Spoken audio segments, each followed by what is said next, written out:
Good evening and happy Monday, everybody. We're back. I didn't know that I was going to be taking 2 weeks off. One of those weeks, I did know that I wasn't going to be available because of in real life shenanigans, and then the other week was I had a migraine right before I was going to get the stream ready at about 6:30 in the evening. And my migraines aren't the worst in the world, but the last thing I want to do is stare at a computer screen for 2 hours under those circumstances. And so I decided I was just going to get some rest that night. But we're back here, and for the next 2 weeks, things this week and next week things should be consistent. And then starting on I think May 31st, if I've got my calendar correct. No, June 1st. We'll be switching to 7:30 Eastern time from 7:30 Central time because I will be in Washington, D.C., finishing up my canon law studies. So be aware and on the lookout for the time zone change. Tonight, I don't have a particularly complicated topic. I just want to appreciate something out loud. Um, you can read a fair amount of literature on the internet talking about a crisis of basically men and women relating to each other. Sometimes this will be spoken of as a marriage crisis or a fertility crisis, those sorts of things. And something that's very unhelpful that we can do is just start pointing fingers at the other side and saying nasty things about them. And so I was hoping just to appreciate something that I've seen. Now, as I've mentioned at least a few times on this channel, part of my role as bishop secretary means I go around with the bishop and help him with confirmations. Usually in our diocese, these confirmations have been done in the third grade. So you have 8 and 9-year-olds getting confirmed. Sometimes you've only got about a dozen. Sometimes you've got 50 or 60. And one time we had 120. There's a Pareto distribution in there, I'm sure. So I've gotten an opportunity to observe a lot of these confirmations. I think over the past 3 years, I must be over 80 by now. And, there's just something that I could observe and that I think is just a sign of things working well. When we do one of these confirmations, Bishop and myself and the other priests and the altar servers are all up on the altar. We're taking care of all of that business there up in the sanctuary by the altar there. So, the books and the oil and the bread and the wine and all of that stuff, and that's kind of my domain right there. That's what a bishop's master of ceremonies does. So we roll in hopefully about 30 minutes before this thing starts. I give the servers a little bit of extra training for the things that are going to be difficult, and we go and we execute there. But it would be foolish to imagine that I'm even the most important part of this confirmation machine. I certainly, Bishop finds my services very useful, and thanks be to God for that. But there's a lot of people that go into making these confirmations happen. And I've just had an opportunity because, I've done a fair number of these things to see, especially how the catechists, and usually at this age, for these third graders, they're all women, very oftentimes volunteers or, hardly paid at all, are the ones who are, out there with the children, getting them ready. And I mean that in multiple ways. One of them is, they've been running these catechism classes, and they've been, trying to educate the children, trying to form them such that they'll be disposed to the sacrament of confirmation and be ready to receive the Holy Spirit in a new way. So they've been doing that for months, oftentimes, volunteers or hardly paid at all. And then in the actual ceremony, they're very often out, sitting with the children, They will go and they will, usher them around, straighten their ties. Sometimes the young ladies usually wear white dresses for these. Sometimes they've got these ribbons that are starting to go askew, and they'll go and fix the veils or the ribbons or whatever, yeah, fix those up. And generally, you know, just having a very, I would say, motherly and nurturing presence out there. They never particularly stand out. They usually, kind of crouch down, trying to, not make themselves seen, just trying to get the children to, stand up when they're supposed to stand up, sit down when they're supposed to sit down, get them, out of the pews, lined up to the bishop, all of those different little things. Now, that's certainly something that I could do. If I wasn't up on the altar doing my ordinary job, I could be out there, but I just really don't think I would do it in the same way. When I'm up on the altar, kind of the spirit that I'm trying to embody is, we're trying to worship God, and we're trying to, hold these things to a high standard. So the joke that got made this weekend at me that I was the bishop's security detail, just because I've got a pretty serious look on my face when I'm up there, and that's fine. All that joking aside, the spirit of the servers that I'm trying to embody and inculcate in everybody I'm working with is kind of we're a little bit stern, a little bit strict. We're trying not to be mean about it, but we're really trying to hold ourselves to a high standard.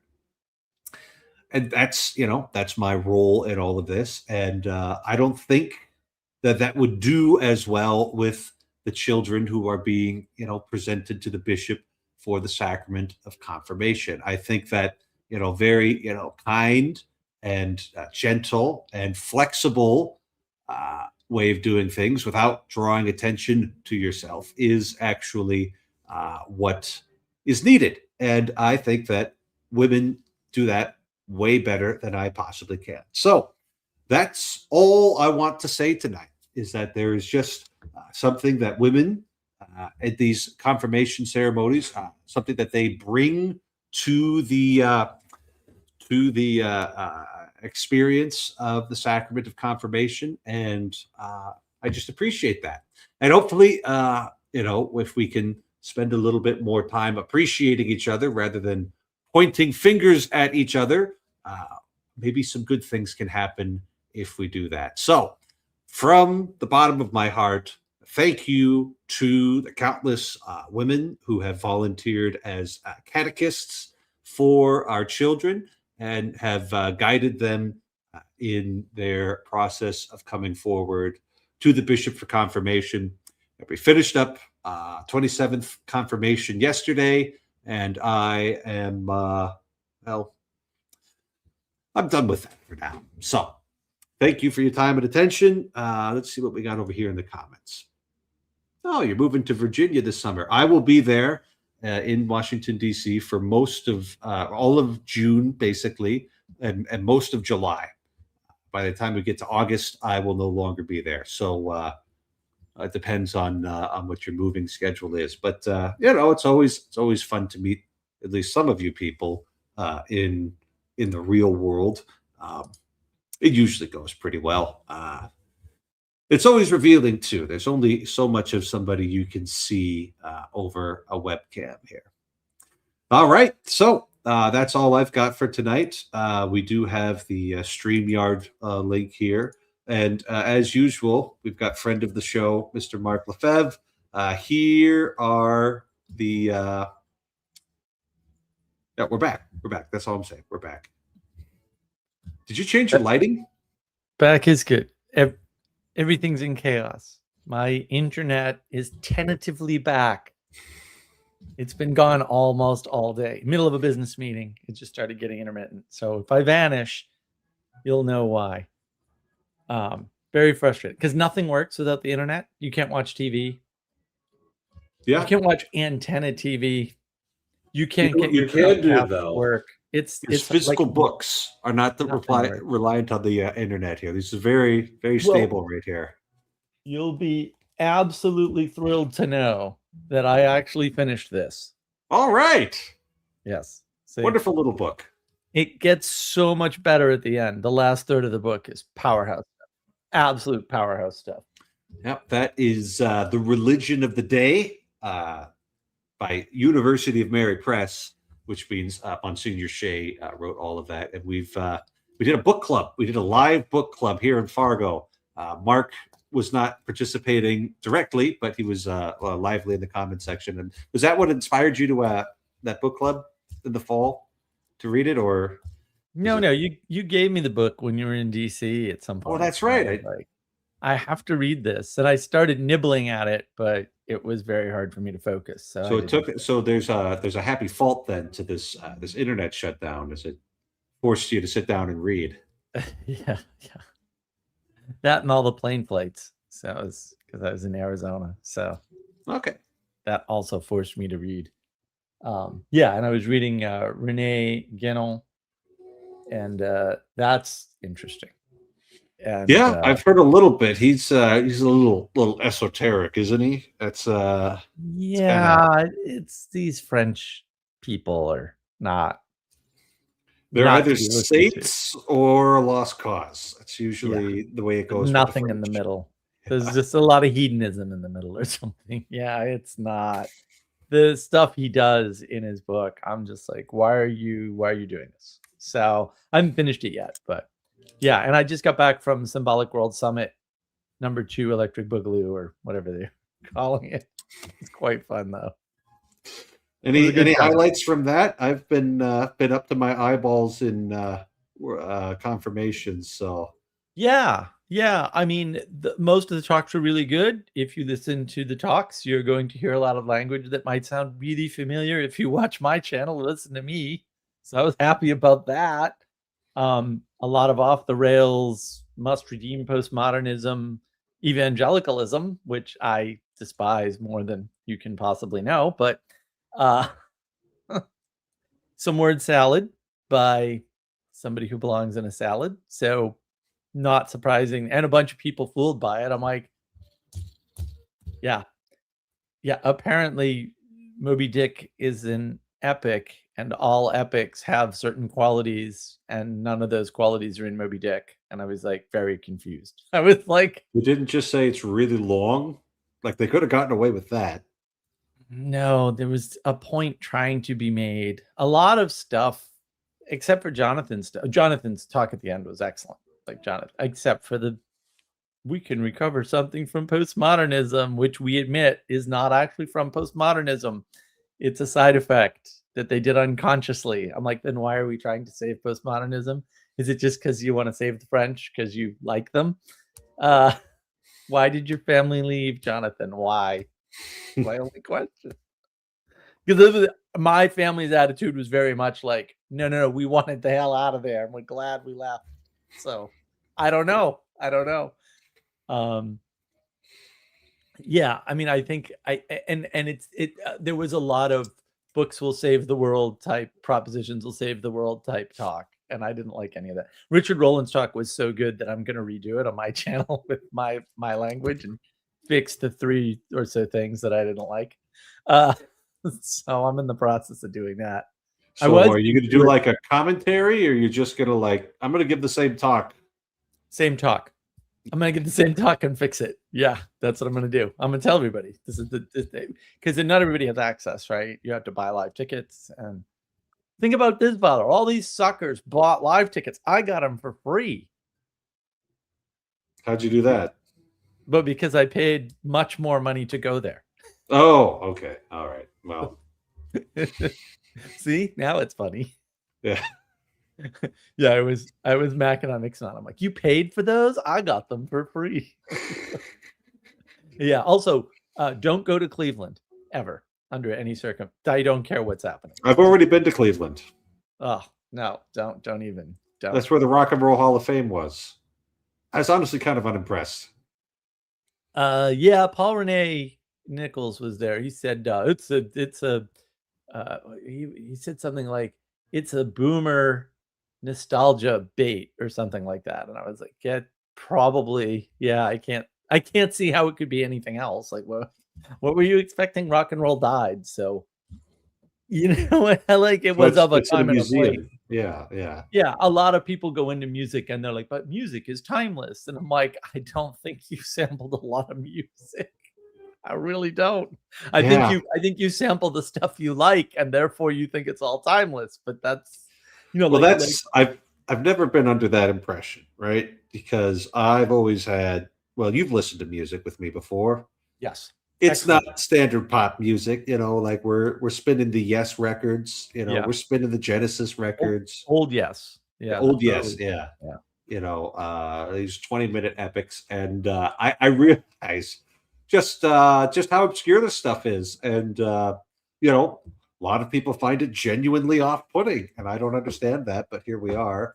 And then briefly in Fargo, there was somebody who lived here that I could actually sit down and listen to records to, and that was Nice. delightful. And then he had to move, and so I have to listen to records by myself now. So I've never thought that like music was just, kind of for everybody. I mean, there's a little bit that probably is. Um, but Yeah. it's not even doesn't even jump cultures necessarily. I don't find the way that the Greeks and other types of Eastern Christians, I don't find their chant all that inspiring. I kind of like homegrown stuff. Doesn't mean it's bad. It's just I've just got very Roman sensibilities in this. Well, So even the higher stuff, to your point, doesn't cross cultures. But even like there are people that aren't enthralled by Led Zeppelin. And I'm like, I don't know what's wrong with you, but do we need you in our society? Like, I got questions. yes, That's all. I got just questions. just to those places where things need to be done and you don't want to do them. We put those people there. There we go. Yeah, I mean, the range of what people like musically and don't like musically is so broad. And a lot of people who are like music is timeless, they have no historical understanding of music whatsoever. Like they don't And they so, don't listen to Haydn symphonies probably. well, but they've never well, like there are people who like pop who don't know where pop came from. And it's Mhm. like, well, isn't that important? And maybe it is, maybe it isn't, but they have no idea. Christopher, there he is. Hello. Did we summon you with our music talk? Yes, yeah. Excellent. Whatever works. Yes. I would have to say that I enjoy Father Eric's musical tastes. So Oh, good. you mentioned the Genesis one, like on the last stream, the breakfast is ready or whatever. Supper's ready. Yes. Yeah.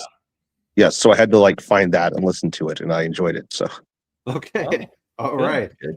It's always fun to have somebody listen to that and hear the same things that I do, and maybe even be moved the same way that I did. Hopefully, Kirk did his homework hopefully, yes. to listen to that song.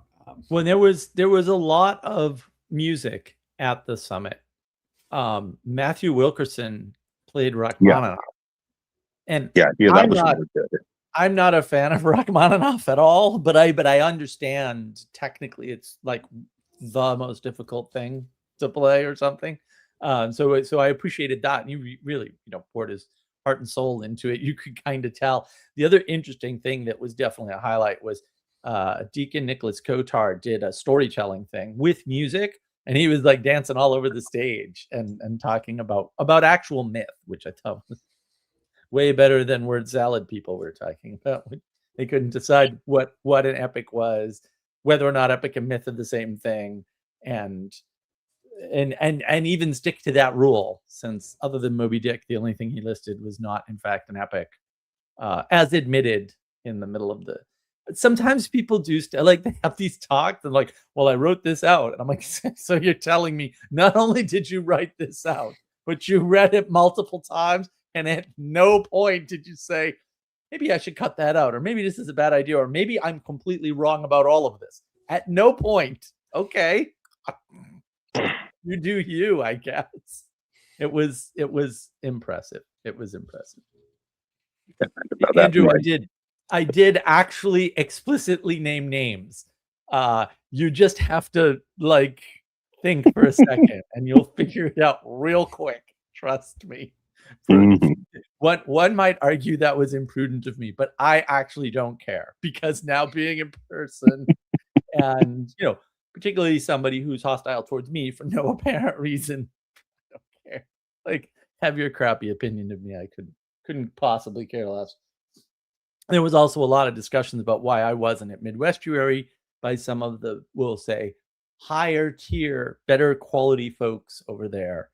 And I explained it to them, and they were quite shocked. Also, you pay attention to what's going on in the groups you're in, guys. Like, you got to pay attention to the history of the groups. You got to know who's involved. You've got to pay attention not only to what somebody's putting in front of you, but also what they're not putting in front of you, right? Like, like if somebody offers you, a candy bar or a granola bar or poo, and if all they're offering is poo and they know about granola bars, that tells you something about that person. That's something very important about that person. Or if they're offering you poo and candy bars and they know about granola bars, it tells you something really important about what's going on. So, Oh goodness. Yes. Well, we'll try and keep this stream a little more drama free here. I it didn't was, sleep well last night, so it we're was good. just It we're was a just kind real of holding on. conference. The talks, for the most part, were excellent.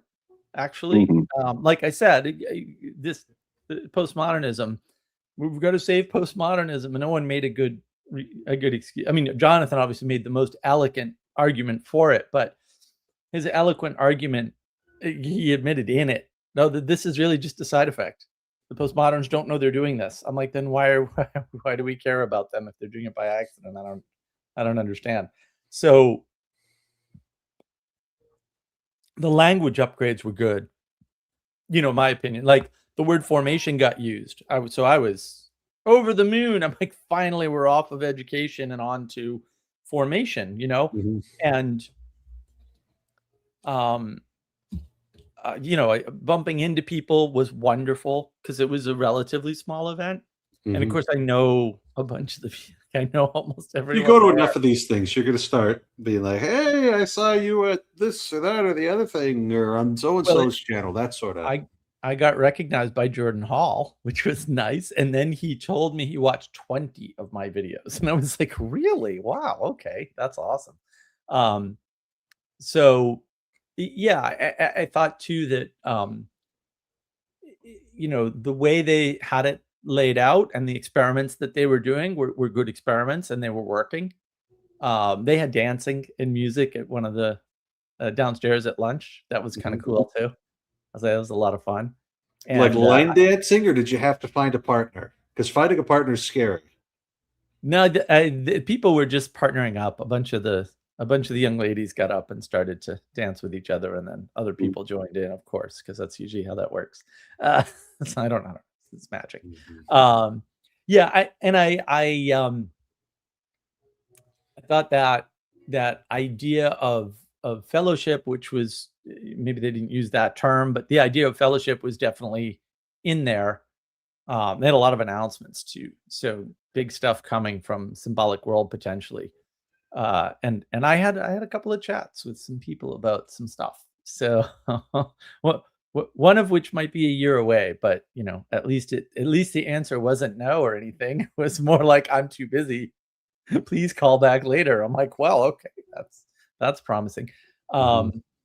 And that was good. And sort of just to tie it back to what you were saying, I think when we get into this habit, not just of blaming, quote, the other side, but blaming generations, blaming technology, blaming politics, blaming all of these other things we have no control. Like, let's suppose the problem is women. What's your solution? Your solution is you have to change yourself. There isn't another solution. You're not going to change them. That's not going to happen. So, like, Mhm. it to the stoic, or the pragmatist, which is a lot of overlap there. Dummy. Uh, like, maybe it is the government's fault or women's fault or the generation's fault, and the solution is still the same, and the solution only actually involves you. Sorry, Mhm. expecting other people to fix it is Are, not a are you solution. telling people to repent? Well, I'm not. I wouldn't use those terms. Oh, also, I have to. I do. Oh shoot, where is it? No, I have to find this card. I met there were the Catholic representation was much higher this time, Father. Oh, I felt so lonely there. No, you would not. Here it is. Um, I met Father Joseph, who gave me this card for his Logos Father podcast. Joseph, where's he from? There's you have any idea how little that narrows it down, Father Joseph?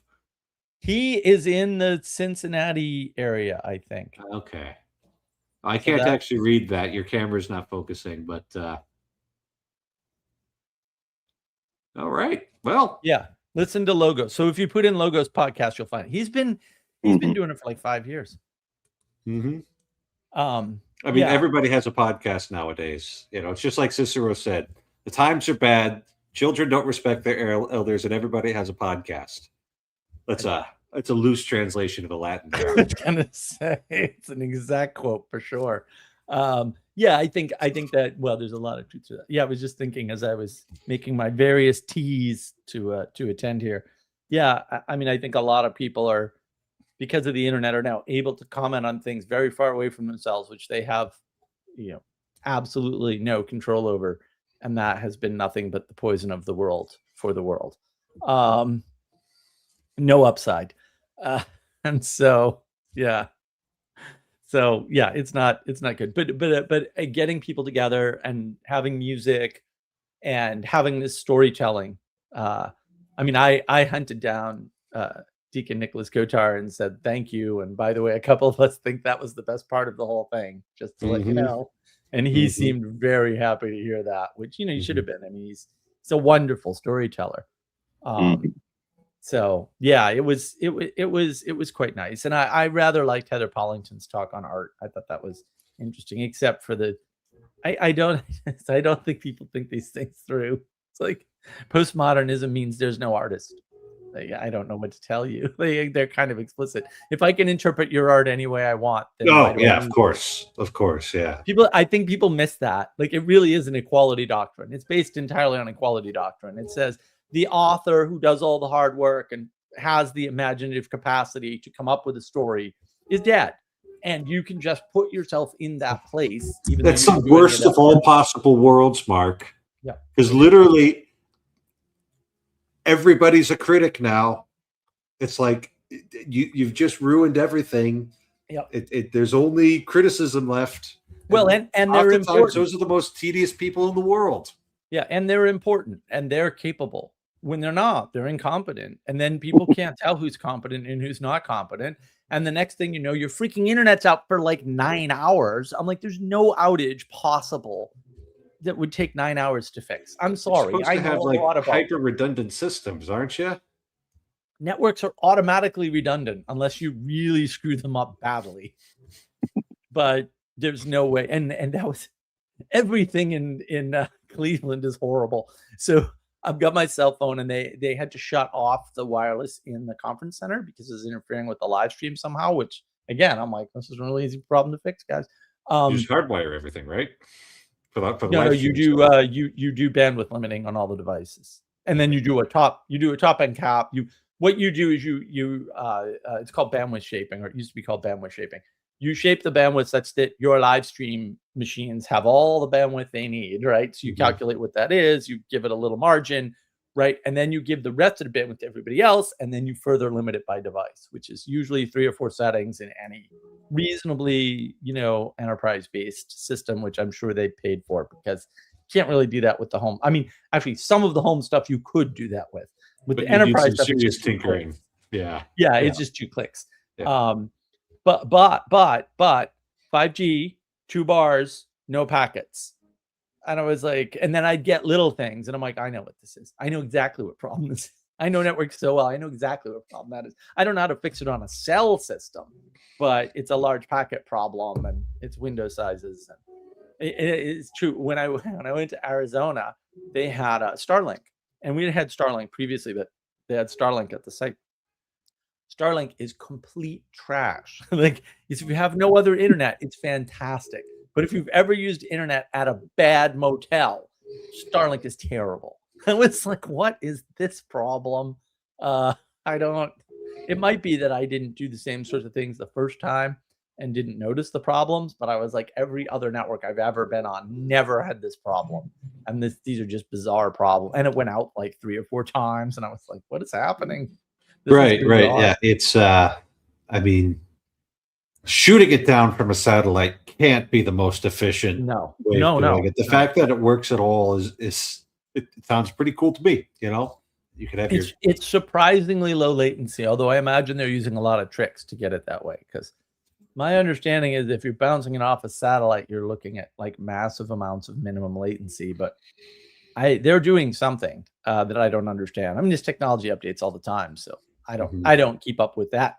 I was never a satellite network guy because there's all kinds of physical media differences between satellite and cabled and wireless, right? So they're all completely different technologies with very little, if any, overlap whatsoever. So, yeah, I can't imagine what's wrong with my stupid internet here. Allegedly, we have fiber on the street, and I don't have fiber. And I was thinking maybe the guys with fiber didn't have the outage because maybe this is related to the cable. It's called DOCSIS. Maybe it's a DOCSIS problem. You wouldn't use DOCSIS over fiber. There'd be no need. So who knows what kind of outage this is, and because they actually have 2 different networks, and who knows what's going on. It can't be too big an outage because the guys in Colombia who have Spectrum have internet, just me out here in the woods. So yeah, these things are very complicated in a certain way, but they're also very simple. Like I could walk into Spectrum and fix whatever outage they're having right now in probably under 20 minutes. I just have to figure out where all their equipment was. And what was hooked up to what. And then inevitably what you find when you do these things is that their map is wrong. And they thought things were hooked up a certain way and they weren't. And I wouldn't think that a map or any data in South Carolina would ever be wrong. Right? Like everybody has their phone list numbers, you know, those are all kept up to date. People know how these systems work, you know. Right. Yeah, it's bizarre to me that that's fractal problem. People don't realize just goes all the way up. Corporations don't know what equipment they have. They don't know where things are. They don't know how things are hooked up. They don't know. And the simple troubleshooting techniques, like I had a famous one back in the day. There's a setting called duplex on your Ethernet cards. And if it's half duplex, it can only talk in one direction at once. So it can either only send or only receive. And sometimes the auto negotiation back in the bad old days would be off. And in some cases you knew like, oh, this is an HP switch and it's a Realtek network card. Auto negotiation doesn't work, right? Like you just knew. But there were a lot of cases where it was just a corner case and no one knew. But there was an easy way to find out. You just do one stat and you can tell immediately by the stat that it's broken. And no one ever believed me. But I was always right. And it's like one of those annoying, they're like, it can't be that simple. And I'm like, no, it can. It has to show up somewhere. Actually, it should be that simple. It has to show up somewhere. Like it's not a magic trick. But people get very upset when you find simple ways of finding, you know, problems that recur everywhere, like bad maps and not updated documentation and things like that are very common in corporate America. They get very upset when you know and they don't. Even mainly because it means they're lazy and they never looked. But that's not my fault. So yeah, a little humility can go a long way. Yeah, well, and that's also right. The humility is the thing that prevents you from thinking, "Oh, it's all the women's fault or it's all the men's fault." Because that's the latest thing. Was this? I guess well, I'm basically just a hooker in the Orthodox world. You know, stirred up something with a stupid blog post, and then the men were revealing, yeah, but she's basically a loose woman, and she sends nudes around to Orthodox men. So her complaining about the behavior is a little sus. And then of course the men get savaged, and it's like, bro, I didn't take the picture, okay? Like I don't know what to tell you. Like you don't believe me when I tell you things, and I do a pics or it didn't happen, and now you're more angry. accept the evidence, right? People just don't want to accept the evidence in front of their face. They want to defend Lauren Southern, who's just a horrible human being and always was a little slut, like, period. And never a conservative. The least conservative person I can think of is Lauren Southern. Yeah. And all these other, I mean, this happens all the time too. And it's just sad. It's sad because we want to blame people and things and machines. And there was a lot of blame technology, as always, at the Symbolic World stuff. But like, no, I don't think so. I think people do all the things. All right. Hello, Jordan. We're looking for a new hymnal at our parish. Any recommendations? The one that my office has been recommending for a few years now is the Source and Summit hymnal. And what makes it interesting as a hymnal is that it's much more of a pew missal than it is a hymnal. So you have a lot of focus on simple ways to chant the antiphons, both a daily mass. They just have pointed text. And then for Sundays and big feast days, they've got simple antiphons in there that everybody should be able to sing along with, plus a hymnal at the back that's got a lot of good stuff, including a lot of good stuff from the Liturgy of the Hours hymnal. So if that's the sort of thing that you're looking for, I think Source and Summit's a great place to start. It is one of those, buy your new hymnals every year kinds of things. If you're looking for more of a hymnal that's just hymnals, then the St. Michael hymnal is always a good standby. It's got some real classic hymns in there. That'd be a little closer to a regular hymnal. So if I had a little bit more of an idea of what you were looking for, I might be able to narrow that in. But those are the two that come to my mind just based off of that question. One of the themes at Symbolic World that Mary Harrington and Father Josiah Trenham talked about was this idea that memory is important, and memory palace and things like that. Those are really good talks. If you can access them, if you're going to pay for them. I didn't have to pay for them. I got them for free. But it was interesting that, like, Father Josiah Trenham was talking about these people who had memorized like important events all the saints 365, and then they'd link somebody's birth date to that saint, and then that would be their memory device for everything else. And I'm like, oh wow, I didn't even think of memory palace in the context of church liturgy and things. It's like, but that's actually probably why it existed. I mean, my birthday's on this. Maybe we won't go with birthday. My ordination day was on the feast of Saint Dominic in the new calendar. So you can go figure that out. I thought the memory thing's real interesting. You don't realize just how much you rely on your memory until you watch The Bourne Identity, and there's a lot about that movie. There's a lot about that movie that's really good. And then I saw there was some critic who had created, like on his computer, his own cut of the movie that took out all of the parts where the people were looking for him in the government agency that he used to work for. Spoilers, by the way. It just had like Matt Damon trying to figure out who he is, and like how much of your identity is just like rooted in the fact that you remembered what happened to you yesterday. And you take that away, your whole identity goes away. And so that's why St. Augustine, in his psychological analogy of the Holy Trinity, linked the capacity of memory to the Father. Because the Father is the source of all identity. Ultimately, if you take Trinitarian theology seriously, everything in the universe has its identity from the Father, including the Son and the Holy Spirit.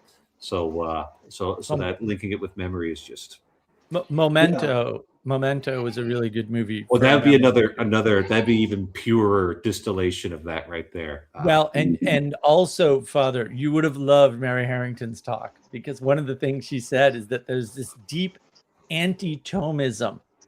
They don't like Thomas Aquinas. They deliberately leave him out and skip over him. And I was just like, oh, it's too bad Father Eric's not here. He would have been cheering, standing up, cheering. Versus booing Father Stephen, right? Yes, well, at least he knew who you were. And Yeah. I remember that vividly. It came up actually. I forget who I was talking to, but yeah, that came up. It was very interesting. Yeah, I do know in early modern, what I know Mark doesn't like calling it philosophy, but I know John Locke did define personal identity based on memory. Yeah, and he would have to, based on his, rather materialistic ways of approaching things. Although he was kind of at the early end of that. So yeah, the identity, that your identity being linked with your memory is something that's confusing until you think about it for 5 seconds. Like, oh yeah, if I forgot everything, I wouldn't know who I was. Yeah, I mean, and this is one of the problems with my understanding of Buddhism is that to my understanding, Buddhism says there is no substantial self, even with memory. Well, that lets you know why that's wrong. Yeah, not hard. Like any of these so-called philosophies that are going to force you to deny your intuitive, immediate, and say useful knowledge of the world, right? And I mean knowledge in like a real strong way. Like I know myself as a being that has agency in the world, and that when I do things, there will be consequences from that. Sometimes I like the consequences, other times I dislike the consequences. But it's like and so this materialist philosophy that said, well, that's all just an illusion. Actually, it's like, well, that can't be right. And I don't know. I didn't Yeah. quite always know how to push back on that. But it's just a good test. It's like, are you gonna make me not believe my lying eyes? Right. All right. I think there's probably something wrong with you, and someday I'll figure out how to argue it. But I can at least do the step of not believing it right now. So if that is indeed a Buddhist doctrine, that there's no identity even to anything, then well, so much worse for the Buddha. I guess I won't be listening to him. Yeah, I mean, to be fair, this is just based off of Western, teachers of Buddhism. I can't speak for Buddhism itself, but that is one of the problems is that to my understanding, a lot of Eastern thought, when it's distributed by Westerners, is often seen as inauthentic. Yeah, well, and like I don't know how it could be otherwise. Kirk, Right? You could buy a Roman missal, right? The book, not a Missal, Mark. You could buy the Roman missal. You could buy the vestments. You could buy a chalice and a paten and an altar and a candle. But I think without, say, formation in Catholicism, you wouldn't even be able to fake it, convincingly. So there is something about actually being connected to the source and the wellspring of these doctrines. Otherwise, the doctrines could get silly real quickly when they're cut off from it. This weekend, actually, I did a rare thing for me, and I got in an internet argument. Didn't take that long, but it was over on the Bridges of Meaning Discord. It was with a Muslim fellow, and this guy, he drops a lot of links, and I can't. Oh, he was talking about how Matthew chapter 19 and Jesus's teaching on celibacy means that celibate men are unmasculine, and he says, and the spiritual interpretation doesn't even help that. And I was like, what business do you even have commenting on the Bible here? Yeah. Like that was my whole line of attack. I wasn't going to try and change his mind, but like, what are you doing here, man? I don't know a daggone thing about the Quran, right? Or any of the other interpretive frameworks there. So I just look at history and ask what happened to all the Christians in North Africa and draw my conclusions from that. Yeah. But like just taking people's texts, like you just they interpret it. This comes up over and over again on this channel. But like the community of interpretation that exists around that text is going to be the only way to like understand it the way it was written and the way it actually gets played Yeah. out, because like texts are just, it's something about context. I'm sure Mark's got a video on that. Yeah. Several. I mean, and I think this also applies in the context of Judaism, where a lot of people take verses from the Talmud out of context of how Judaism is actually practiced. Yeah, well, I'm it sure. would necessarily be true, right? So there's a book called The Geography of Thought by Nesbitt. By the way, I saw Corey several times. Corey's awesome still. Moved to Virginia. He's an hour out of Oh, DC I now. should be able to see him this summer then if he's in Should be able to Virginia. see him this summer. We'll have to arrange a meeting where we all go up there together. I've got No. the weekend of Juneteenth, June 19th. I've got a 3-day weekend that weekend. That'd be That's my birthday. We can celebrate my birthday in DC. It's perfect. Yeah. soy face, everybody. Soy face. so Mark, so you're not soy facing. Corey's a big fan of Nesbitt. Nesbitt wrote a book called The Geography of Thought, but what we don't have is the equivalent of that for the Middle East, because the Middle East is not the East and it's not the West. The term Middle East might be a hint. And so, yeah, unless you grew up there, you're not going to understand the way they think, period, ever. Sorry, just not going to happen. And there's tons of data to back that up. Like Nesbitt's the guy who did the data, in fact. He just didn't, as far as I know, he hasn't done it for the Middle East. But the way these people think is very different. And you see that when the smarter people who actually know what they're talking about talk about the Iran war, and when they were talking about the Iraq 1 and 2 wars. By the way, the second Iraq war is justified. I have a video by the first one. It shouldn't be that hard to figure out, right? But it is. And they see victory on the scale of hundreds of years, right? And so they're not worried about losing a modern military battle that we call a war when they don't think of those as wars. They think they're minor skirmishes in a 1,000-year fight for supremacy. Yeah. That's actually how they think. And I Yeah. can't understand it. I can repeat those terms, but I don't understand that. And I know I don't understand that. And I don't want to understand that. I like the way I understand the world now. Thank you very much. And so the idea that you can just co-opt their entire religion, which we can't even express the Western religion in propositions, with the English language, which has twice as many words as the next most wordy language. What hope do we have for expressing things in propositions from languages, from cultures and languages that we don't know, or even translating them? None. The answer is none. Just stop. I just cut it out. You don't need it. Everybody did without it before you. You'll be fine too. Well, yeah, and that's the thing, is that one of the things with the civilizational disagreements, we'll say, between Western culture and Muslim culture is that Western culture, unfortunately, has below replacement birth rates, which means that long term, it's possible the Muslim culture will try and. What are you exploit doing that. about that, Kirk? No, it doesn't.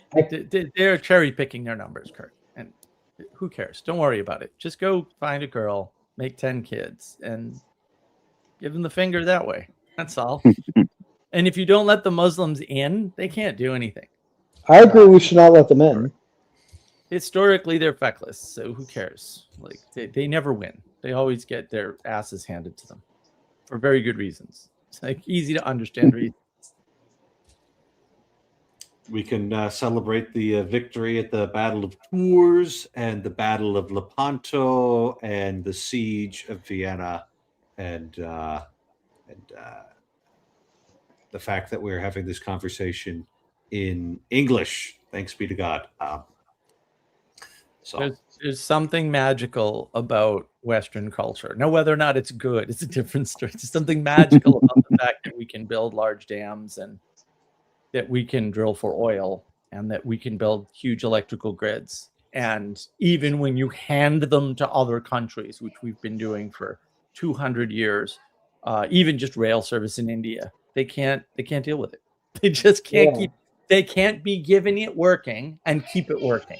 Same with roads in Africa. They can't be given paved roads and all the things to keep paving them and keep paving them. I don't know what's going on. I'm just observing the world and going. It's just like just a generational, or it's just like you have to have built the civilization yourself to run it. You know, Like they're like with the Maybe. civilization, you don't have a team that's working on the user interface, right? Like Yeah. we could just look at this whole Yeah. StreamYard thing, right? There was a Sure. ton of engineering that was put into StreamYard in order to make it so that Father Eric, who's kind of good with computers, but not somebody who, you know, is going to be just running everything from his terminal, like make it so that I can run it, you know. So there's just a huge amount, and this is relatively simple compared to the civilizational machinery there. And so, like, basically, the only people who can run some of this extremely complex civilizational machinery are the ones who built it.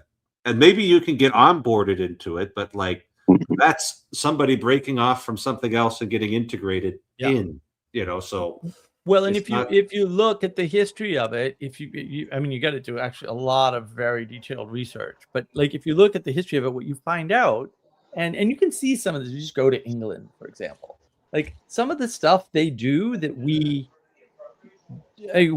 doing the same stuff, right? But the way things work is subtly different. And so instead of the complexity being over here, it's over here. And if you're not ready for that, it's like, whoa, wait a minute, what's happening? And it shows up in all sorts of ways. Like the bathrooms are very different in Greece and Germany from how they are over here.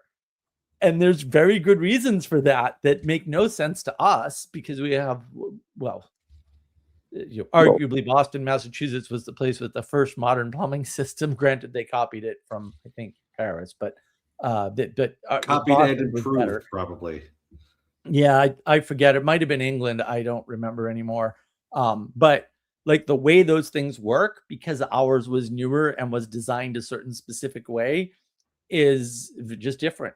And so it's much more tolerant and resistant to things. And over in Greece, it's really bad. In Germany, they just preserve way more water, right? So people always talk about, well, we need to preserve water and toilets use too much water. And it's like, but that technology was known in Germany like way back.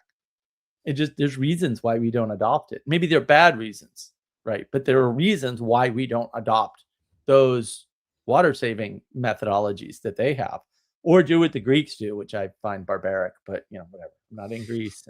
I do hope to go to Greece, and I won't be sad if I have to do some of the things I've heard about over there. But also, what the hell? Like, I'm just like, this is crazy. So I assume that this has to do with different sets of like participatory information. Yeah, exactly. Well, and it's different perspectives on the world due to your different assumptions about how the world should be, right? Because it's all final cause, make final cause gradient. It's all okay. How does the world? How do I think the world is supposed to work? And then you move towards that, right? And that shows up in the religions. It shows up in the technologies, but it also shows up in the participation. And so if you've ever actually done mixed group work, which we did a lot of on the Awakening from the Meaning Crisis server, you'll notice that people from the Middle East and people from the Far East and transplants to the West from the Far East and Westerners all approach the same practice with the same set of instructions, and they all read English perfectly well, very differently. And it's like, wow, and it's not different enough to worry about generally, because usually if it's moderated, it's not this is one of those reasons why you don't have leaderless groups. If it's moderated, it will not become a problem typically, right? I mean, you can have a problem in a group that's moderated, but that's a person, maybe two people are problems, right? But if it's about communication and there's a set of procedures and a moderator, generally the cultural differences aren't going to show up in a meeting. I mean, you'll see them, but they won't show up in a meaningful way that disrupts the event. But also you will see them. You will see the different way people approach things. There's a great story. I forget where I read it or how long ago. It was quite some time ago, where there were some Chinese exchange students, and they were in the house, and the mother invited them, would you like something to drink? And they said no. And she said, would you like something to eat? And they said no. And so she went on her day, right? And then 3 hours later, she's like, are you sure you don't want something to drink? And they're like, no. And she's like, okay, are you sure you don't want something? Well, it turns out in China, you have to ask 3 times, and you only get the truth on the third ask. Period. That's just the way it works. And I was, what? That is the wackiest thing I've ever. There's this whole thing with gifts in China, and I'm glad I Yeah. don't have to deal with it, right? Like if somebody offers you a gift, you have to be like, oh, no. I couldn't possibly take that. Whereas I'm accustomed to people like, hey, Father, I'll buy you dinner. Thank you. Well, it's impolite to refuse a gift in the United States first time it's offered. Yeah. Yeah, I mean, I think in China it's probably like a false sense of humility. I don't even know. Who We knows? don't have to even use the word false here. It's just the way things work. It's a cultural difference. It's a question of manners, and we've lost all sense of manners, which is why I'm writing a book on manners, by the way. It should be out someday, although I gotta hop on that because I'm maybe I'll do it when I'm on the Cape coming up at the end of the month here. Those manners, that framework for interaction is super important. Yeah. Yeah. It's just I mean, obviously, the loss of manners in our society is just kind of a disaster because when you have, manners, even if they're not perfect, I would find the whole Chinese gift giving thing really annoying. But like, at least you know the rules, right? You know how this works. If you approach somebody with a gift, you know how to respond. You've got a script you can run in order to grease these things, versus if you don't have that and everything's just chaotic, then everybody's just going to be tense and scared all the time, and it'll make it easier for bullies to just get what they want because nobody knows what they're doing, and it'll be easier to get blown over by that. So anyway, Mark, you have to finish this manners book. I know. It's, to be fair, a lot of it's done because like we have manners from George Washington. In fact, that's what we're basing most of it on. So it's really just editing, updating language, making the case, which I think I'm probably about. I think I'm 80% done with making a viable, we'll say modern. I hate that word. A modern case for manners, right? Which I grew up with, so I'm always puzzled. Other people don't have them. Yeah. So yeah, we'll get there. We'll get there, and who knows? We might get it published by an interesting new press that might be happening. Who knows? We'll see. Yeah. Well, what you're describing with manners is kind of reminding me of a concept I've heard associated with Canadian psychologist Steven Pinker called common knowledge, where it's basically I know that you know something, and you know that I know something, and I know that you know that I know, and ad infinitum. All that's impossible, right? Which is why Pinker's an idiot, among others. Also, he can't do math to save his ever-loving soul, and statistics is horrific. Well, but I thought manners, that's the whole premise, is that I know that you'll follow these social expectations. No, it's that's just an overly complicated way of getting to the same place. It's more like figuring out how the machine works, right? That would be a better way. And it's like, oh, when you do this, good things happen. When you do this, bad things happen. It's worse, Father. It's about there's multiple signals going on. First of all, there is a difference between courtly manners and other types of manners. And the reason for that is so that you know if someone's a noble. Like, sorry, but you have to know where somebody is in the hierarchy in order to treat them appropriately. There's no other way to do it, right? So, like, it would be inappropriate for someone to come up to me and say, hey, Mark, that software you're working on? It's written totally right. It's like, do you have 40 plus years experience programming? Because I don't think you do. And you shouldn't be telling me anything about the code I write, if that's the case. Like, absolutely zero, because the odds you know more about it than me are zero. And so you can't presume what other people know because you don't have access to that information. And if somebody is unfamiliar with manners, so I have a set of manners because I've read the manners book, right? Because and probably you were educated. Sorry, I'll use your favorite language, Mark. You were formed into it. But right. There was probably like a here's how you behave in this situation. A lot of times that formation's implicit, right? So you just watch your parents do things, and you're like, oh, okay, that's how that works. Right, but that also gives you a way to know if somebody else doesn't have access to that same level of sophistication, which is fantastically important because it tells you how you have to modify your own behavior to deal with them humanely. It would be inhumane, I mean that technically, be precise in your speech, to try to use manners on somebody who didn't have any. You would be treating them unfairly. It would be cruel. Don't do that. And so that's been a problem. And there are certain manners that are like universal, right? That you always do this with people because they're people. But that's part of manners. And if other people don't do that, that doesn't give you license to drop your manners. But you have to adapt what manners and mannerisms, for that matter, that you're using with a person based on where they're at. So manners gives you a way to meet somebody where they're at, which is the core of fellowship, actually. And now I have to put all that in my intro because I don't think it's there that explicitly. So thank you all. You're contributing to my book. Which is drawing the knowledge out of. That's how it works. I mean, all of my most recent live streams were just Christopher whining at me that I needed to do something. So it's perfect. Yeah, that's a really useful thing right there. I kind of like that there's a baseline, right? So like, don't just lose your temper with people, even when they're being really difficult, unless you're ready to throw them out of the building, right? Right. Like losing your temper means that somebody's really crossed lines that they shouldn't, and this is now so disruptive. But like, other than that, even if you can manage to salvage this, like find the way to salvage it. And what's amazing about it is that when you've been formed into this properly, you can do this stuff without thinking about it.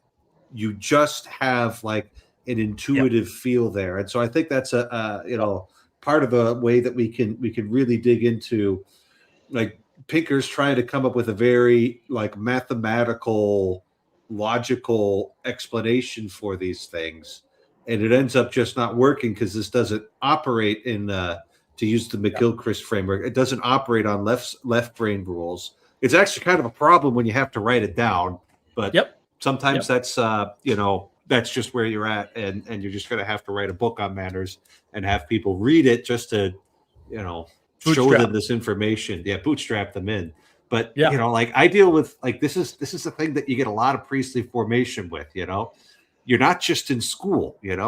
They sent me to for one of my apostolic assignments, they sent me to an adult literacy center. So we've got adults who couldn't read, and I was supposed to help people tutor them, right? And like, I just got a real sense of like, okay, this person and the fellow I was tutoring, I really liked him. He was an upstanding guy, but it's like he's really different than I am. He's a janitor in the city of Detroit. And he's just kind of very different formation, but he was, based on our conversations, I thought he was a real upright guy, but it's like, all right, how do I tutor this guy into reading? I think he just needed glasses, actually. So there's a bunch of, and like, you want to be able to test guys when they're in the seminary to be able to see if they're going to do this, because when you're a priest, you're going to get stopped by random people in the drugstore. They're going to ask you to pray for their daughter, and who's stopping you in the drugstore? Could be anybody. Everybody needs drugs. So, more drugs. Yeah. So, but it's that what they don't want, what materialists don't want ever, is a standard, because then their conception of science fails. Like, if there's a pre-created order that pre-existed them, then that means they can't arbitrarily rearrange the world the way they want, and they can't have that. And so they have to go with stupid concepts that clearly cannot be correct, cannot be 4 seconds of thought, right? If you're capable, and maybe you're not, like social contract. Social contract's a ridiculous idea. It's completely insane. It's about the dumbest thing. A contract is a written document. Period. End of statement. Therefore, you can't put the word social in front of it. That makes no sense. The society doesn't write a document. That didn't happen. It can't happen. So it's a ridiculous concept. And they need that, because if there is, we'll say, a way of being in the world and doing things in the world that is superior to some other way, then that points to a created order. And if there's a created order, that means you're being judged. And also, you can't rearrange the world any which way that you want. And science tries to insist that you can know the way the world is and simultaneously reorder it any old way you want, which is already contradictory garbage. But people might listen to certain word salad talks by people who should be in salads and not notice that it's total word salad. There were lots of contradictions, and some of the things that were being said are complete and utter contradictory nonsense. Yeah. Or they might read Steven Pinker. And look, Pinker's got some good stuff. That's true. But some of the stuff he talks about, and Taleb talks about him, like, he's bad statistics. That's all. He's just wrong. It's not hard. You're just wrong. It's easy, right? If the world isn't going the way you think, it's probably because you're wrong. That's okay. Lots of people are wrong. In fact, everybody's wrong about so many things. It's pathetic to even mention it. Take right? the feedback and adjust. That's what you do when you're wrong. Exactly. Also, Father, I forgot to mention, I met Pseudo Boethius at the. Oh, is he actually like a Renaissance or a late Middle Ages or early Middle Ages? Ink drawing In his thoughts, illuminated manuscript. In his thoughts, he is much like an illuminated manuscript. Yes, we went to dinner. We sat next to each other for a good part of the conference. It was delightful. Yeah. Good. Yeah.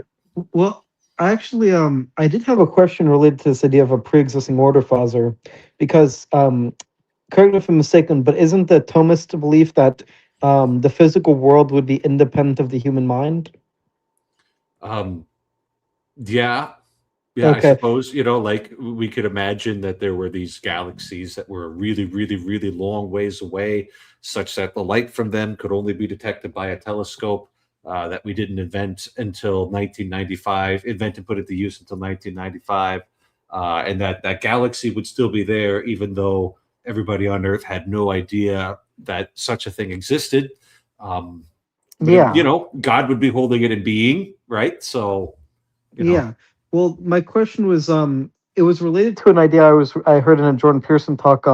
It's an idea from a physicist named John Wheeler called "It from Bit," and basically what it says is that when you have a quantum superposition, that consciousness causes it to become definite.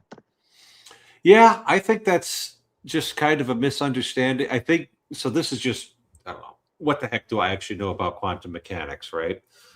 The only thing I really know about the quantum realm is that it's really, really, really small, right? Just like incomprehensibly small.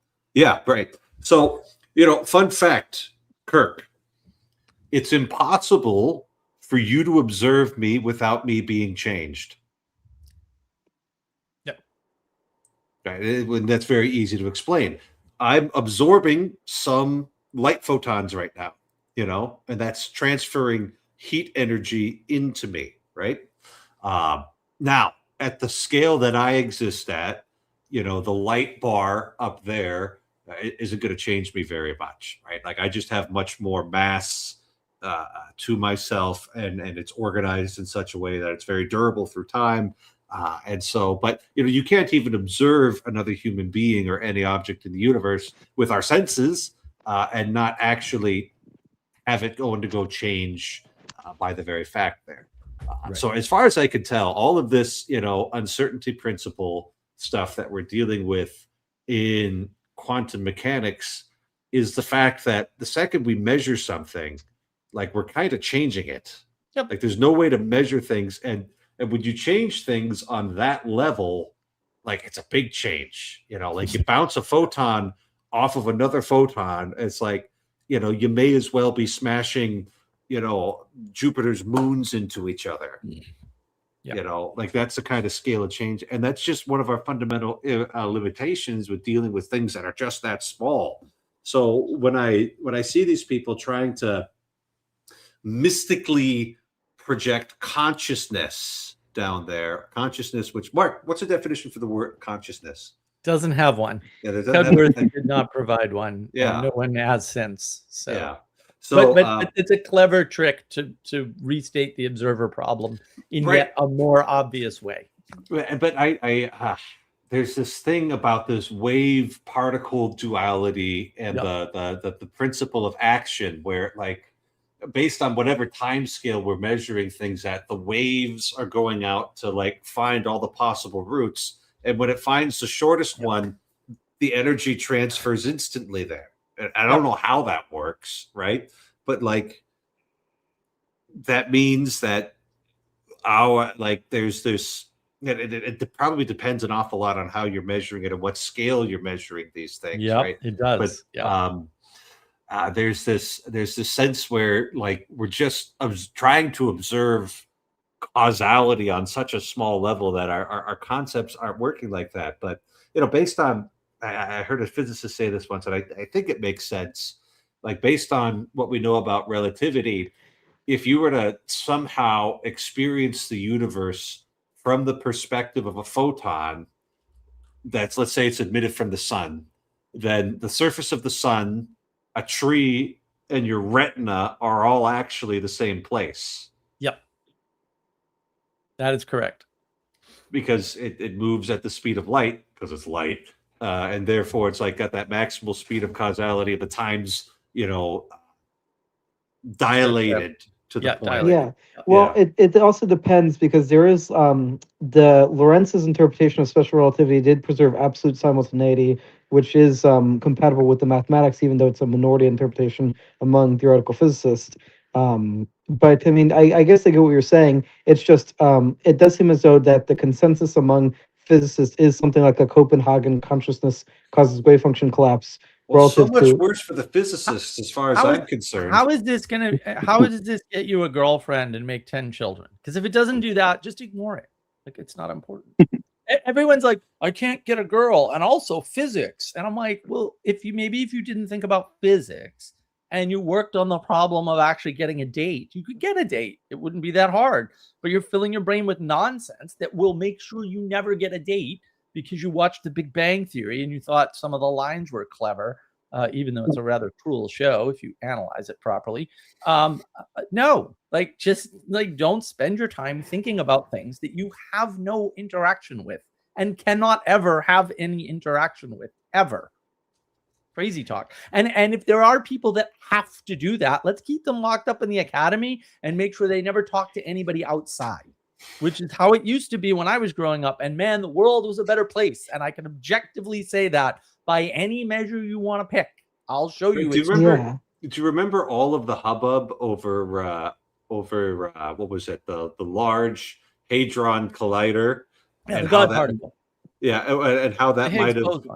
Yeah, the Higgs boson. But I remember there being a lot of hubbub, like, what if it produces a black hole? And it's like, I just like we don't need that on CNN. Like that does no good on CNN.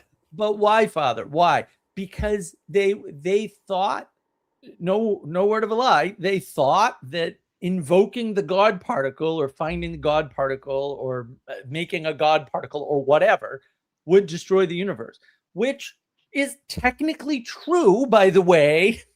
Also, the Higgs boson wasn't it, right? Mm-hmm. And so all it did was create 12 questions where it was supposed to answer the one last question. And if you look at the history of physics, that's all it ever is, right? You ask the one question, you assume if you answer the one question, like what was the beginning of the Big Bang? This is a question that they've actually tried to do, right? And then as you get closer to that answer, or you find, quote, the answer, 12 more new questions appear every time. And these people are so stupid and can't read history at all that they don't realize that's all they're doing. They're trapped in a fart-smelling circle where all they're doing is answering one question to get 12 more questions they have to resolve. And then they're answering 11 of them very quickly, and then they're going to that 12th, and then it's 12 more questions again. That's the entire history of physics right there. Mark, you say this is stupid, but they might look at that as job security. Yeah. That's Sabine Hassenfeld's idea about particle physics in particular. She says particle physics is just them making work for themselves and stealing government money. She pretty much says that flat out in her video. She's not wrong. She's not wrong. There is no new particle physics. There will be no new particle physics. I'm sorry, but it's not going to happen. And you don't need it. So who cares? Well, for example, a reason I ask about this specific point about information theory and consciousness causing wave function collapses, because I know Father Eric is a big fan of Aristotle and Aquinas, and I was saying that I wonder if this might put a wrench in that philosophy. But another thing is, for example, there is interesting developments in quantum gravity. Like I was recently watching a physicist named Leonard Susskind talk about quantum gravity and something called the ER equals EPR conjecture, where quantum entanglement is How due does it to get you a date, Kirk? points in space having connected. Well, it's You're not never about going getting to a be date. with a woman ever, dude. Ever. It's never going to happen. You're going to Chill, keep Mark. talking Be at about this peace. nonsense. Be at peace. But Be It's at I never was gonna just saying this might be like a vindication of Aristotle's idea of space being relation and time being the measurement of motion He in doesn't quantum need gravity. a vindication. He was Couldn't- right about everything. Who cares? What you do to vindicate Aristotle, I think, is just as Father Eric might say, go to confession, pray the rosary, and don't skip leg day. I think that And don't forget solves about everything. going to mass. Go And to- Aristotle yeah. was right. You keep assuming that Aristotle might be wrong or need defense. He was right, and anybody who says otherwise is a retard. It's that simple. If you start there, you can throw out the physics and go get a date. That's it. It's But easy. But I like to look at what the norms of empirical science say about what the historical philosophers might There have aren't said is any. right. That doesn't exist. Well, like things like the standards of evidence and falsifiability and stuff. Are these not norms You're that never scientists going to get a adopt? date. You're never going to get a date ever. You know,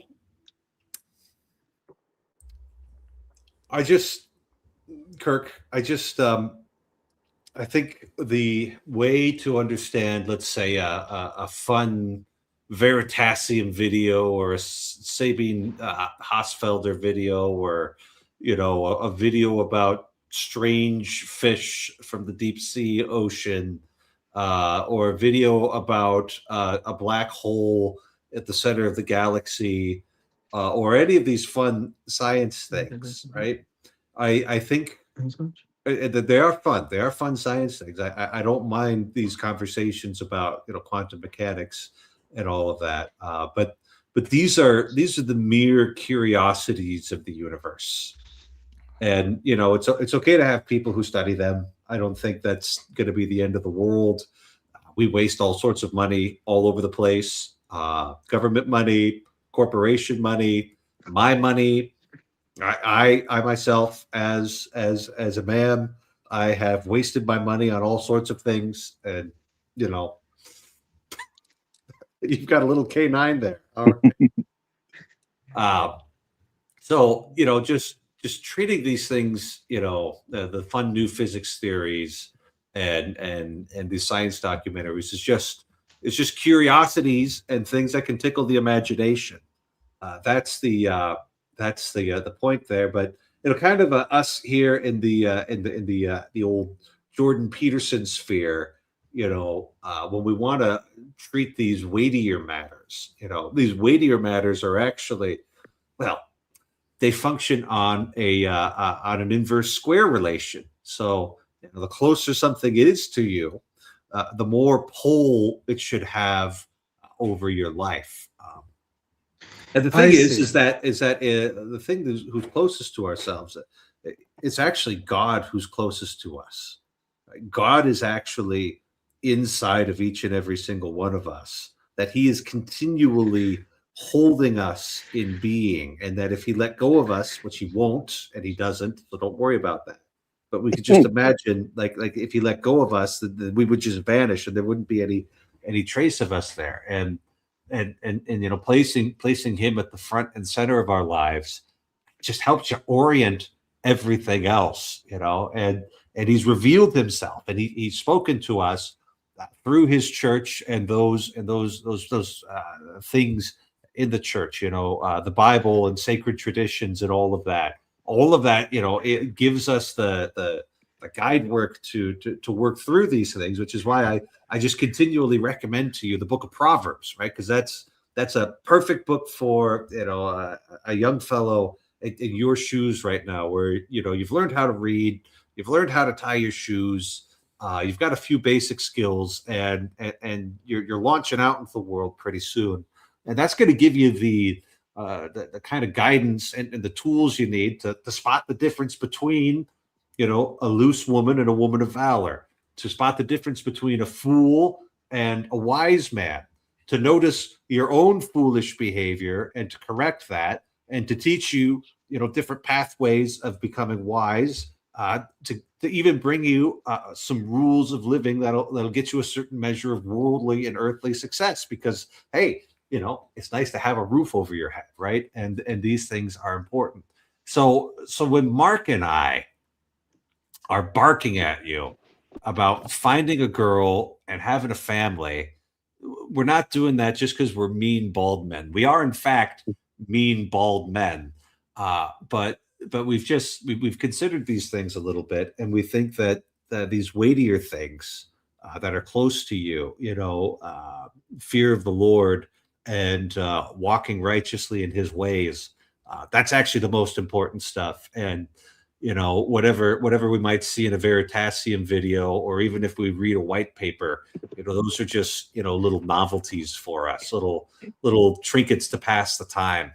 Yeah, that makes sense. And part of the reason is because when I was growing up, I was really interested in physics and philosophy. And Mhm. for example, when I was like 14, I read A Brief History of Time by Stephen Hawking, and I've just been fascinated with like big ideas and systems thinking. And And it's a classic materialist mistake. A fellow I mentioned at the beginning of the podcast, who him and I could listen to records together. Very few people I could do that with. He was raised in a household without faith, right? Like, he'd gotten baptized Methodist and they never went to church. And he was in Southern California, and yeah, he just didn't have these answers. And a mature, he's a Catholic now. He's got a wife, good little brood of children, and a mature reflection on his thinking is that when he was in high school, he was obsessed with physics, because like astrophysics and cosmology and those sorts of things, because that was the biggest answers that he had access to in the default materialist framework that he had inherited, because his parents didn't give him anything more useful than that, right? And so he's got to like be able to, and it wasn't until he got into his early 20s and started engaging with religious questions that he realized, oh wait, these physics questions are actually way smaller than like the questions that are being handled in the book of Proverbs, in the book of Job, in the book of Genesis. Those are actually way bigger. So it's just the material scale of the universe can dazzle you for a little bit, but if there's no spirit and there's no meaning that you're oriented with, it just turns into a really big prison. And like, it doesn't matter how big your prison is. If you're still imprisoned there, you're a prisoner, and there's nowhere for you to actually go. yeah, I understand. So I guess if that's the case, then I should spend more of my time reading biblical texts about virtue and ethics more than abstract scientific or philosophical things that are detached from daily living. That'd be a good start. And I would also say, get that landscaping job. Yeah. Like, seriously, being Mhm. frustrated at machinery, or having a nice lawn mowing ponder, those are really useful things right there. Like the lawn mowing. Yeah, if you've ever mowed the lawn and pondered before, that was some of the best time I spent when I was about your age. That was a good lawn mowing ponder there in the sun. Still got to steer the mower, Yeah, right? But it's just that engagement with the grit and the splinters and the sweat and the heat. Um, that's really yeah. useful. And I'm not telling you to do anything that I didn't myself do. I was so much happier when I got done with fast food and did that maintenance job. That was clutch. Yeah, well, I did find out that I got a position at Bucky's over the summer that I'm going to be doing, but I haven't really mowed a lawn before, but I did garden when I was young a lot. I would like maintain the garden. Yeah, yeah. Okay, you know what? Bucky's is fine. It's not going to be anything all that stimulating, but working in a position like that's going to give you an opportunity to interact with a lot of different people. So Yeah, and if trust you've me, if you pair that with the Book of Proverbs, you might start to notice, oh, that's a fool, that's a wise person, that's a woman of valor, that is the temptress. Those are Yeah. useful things. And trust me, I won't be talking about physics with the Bucky's employees. That's right. That's You can save the true. physics talk for here as long as we understand it as the trivia of the universe. Yeah. Well, and all those people end up going into philosophy and then end up turning into John Vervaeke and realizing that neither science nor philosophy are the largest questions or answer any of the important things of the universe. And then they, end up either spinning out or going to church, one of the two. Wolfgang Smith did that. Like if you listen to the Meaning Code YouTube channel, I think it's their, well, it was their last conversation. I don't know if they have 2 or 3 together. It was Vervaeke and Wolfgang Smith, and his story is rather interesting. And he just keeps leaving out the fact that he went searching and just became a Catholic. It's like, couldn't tell John, like, dude, this is what worked for me. I just went to the Catholic Church. Problem solved. Okay, then you don't have to like create a religion that's not a religion, or circling 2.0, whatever you're calling it. You just show up, man. What can I say except you're welcome? Yeah, exactly. Yeah. And thank Very you. I funny. say thank you first. Thank you, and then you're welcome. It's Yeah. I am curious, Fuzzer, on top of the Book of Proverbs, are there any like Catholic virtue ethics texts that you would recommend that are not like super in your face about the Catholicism, but are aimed at a more general audience?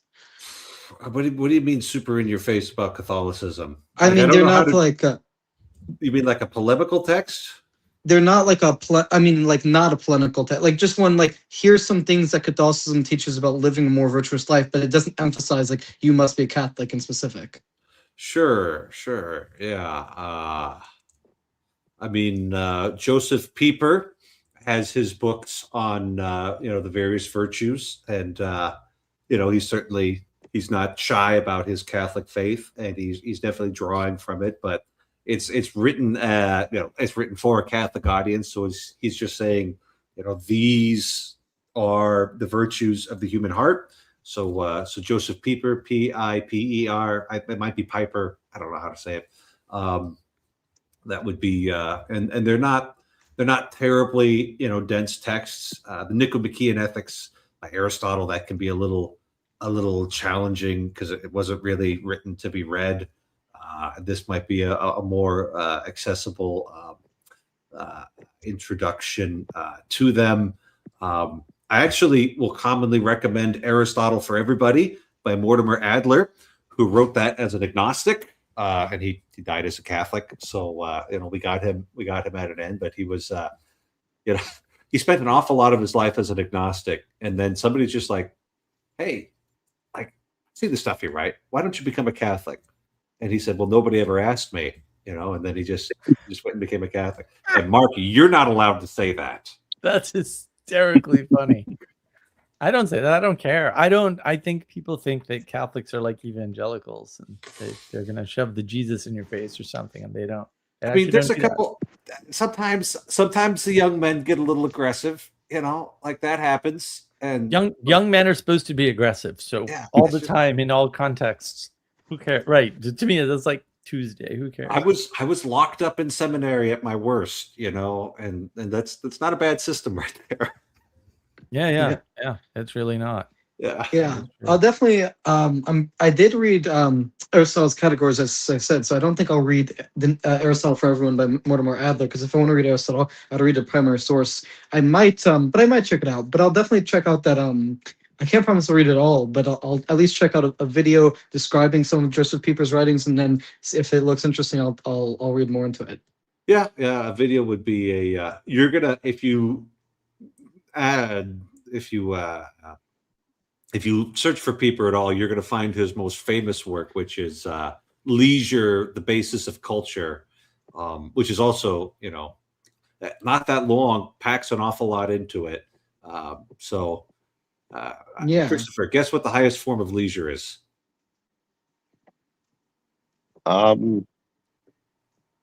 highest form of leisure would probably be contemplating the divine or something like that. Yeah. Worship. Yeah. So, Yeah. that's Well, the case he makes. yeah. And another question I had for you, Father, was so to my understanding, Thomas Aquinas did believe in ethics. There's a form of, didn't he believe in a form of natural law? Oh yeah, the natural law theory. Yeah, and Yeah. the way the legal framing. A lot of people don't find the legal framing to be all that helpful. It's like, oh, what is this, a law? But one of the nice things about it is that you can break it. So like, Mark, for instance, he breaks the speed limit all the time. So that just lets you know how powerful laws are, because people can just break the laws there, and it's got a universal promulgation on the basis of human nature existing as it does. Certain things are excellent and should be striven after. Certain things are degrading and should be avoided. So he's got that natural law thing, and there was a great attempt in the mid 20th century for the Catholic moment, in the 1950s, to be met, having natural law becoming kind of the basis of our Constitution and our laws as a common playing ground where everybody could agree on common values, whether they're a Protestant or a Catholic or a Jew or a Muslim or an atheist agnostic. Yeah, that makes sense. So, but a reason I asked is because so within the Austrian tradition within economics, there was a strong Kantian streak with Mises and Hayek. But I know Murray Rothbard, I heard that he was influenced by Aristotle and Thomas Aquinas with regards to natural law, where he said that praxeology was not the study of internal subjective human motivation, but rather objective features of human reality. And I'm curious if you think that sort of Austrian economic tradition might be compatible with a Aristotelian natural law tradition. I suppose it's possible. I'm not a economist, and I'm unlikely to become one. Why would they overlap or be incompatible anyway? Well, because the big umbrella and everything's under it. It's not that hard, right? Like, it's really easy. Well, really. The overlap would be that Rothbard specifically said he drew from Aristotle and Aquinas with the natural law theory. Then it's compatible. Like, it's not, he'd have to. Yes, economics has to be under a religious order. Aristotle seems to have somehow mysteriously hit on the proper, what we're calling Christian, although it's Orthodox, religious order. And therefore, everything that draws from it is necessarily drawing from underneath it is compatible with it because it came from it. It's not, no magic, zero difficulty. All right. I have to run away now. I will see you all later. It's always good to see you all. See you. Farewell. Have a good night. Yeah. I mean, I know like the tiniest slice of how the Austrian school would operate, and they, from what I can remember, there's this sense that well, first off, boom cycles in Austrian economics are looked at with suspicion, that people are going to get kind of drunk on their own money and cause problems and make bad investments. And there's this sense of human beings always acting teleologically, even if they can't explain it when they're in a market. And it doesn't mean they're acting rationally, but they could be acting teleologically. And there's nothing in those two things that I think needs to be, it seems a little banal to me. With the constant inflation that we're dealing with in the economy, I've just been expecting this for a while. And I've been looking at inflation in all sorts of other places. You got inflation in the stock market, got inflation in medical bills, you got inflation in college tuition, and now it's hitting housing and groceries, right? But we had like those three even before the COVID pandemic. And it's like, well, we just keep on printing money.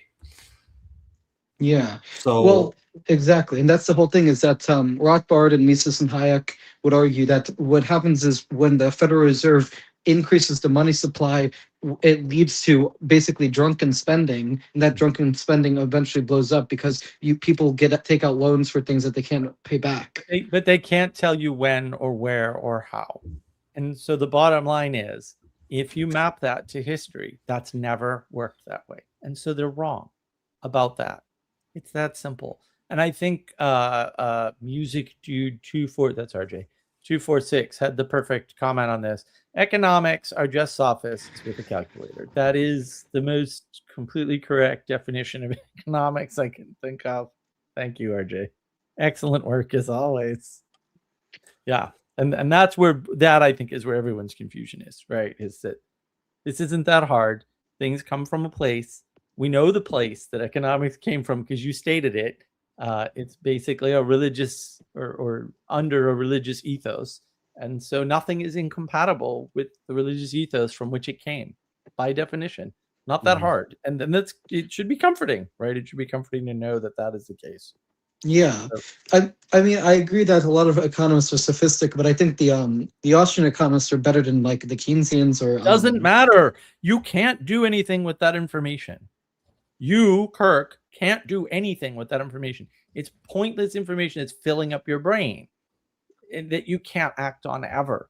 So, like, why? Why are you doing that to yourself? You're torturing yourself. You don't even realize it. Pointless. Well, for example, a possible utility that I could have is when it comes to investment. If I realize that there's a boom bust cycle due to Federal Reserve increasing the money supply, I could invest against against black swan events. You can, but it won't work, and that's the problem. Is that no, you actually can't. Knowing that something might happen at the scale of the federal government doesn't work for investment ever, and it never has. And you can just do the back. It's called a back test. You can go back in time, use that predictive system in the past where we have all the data and find out it doesn't work.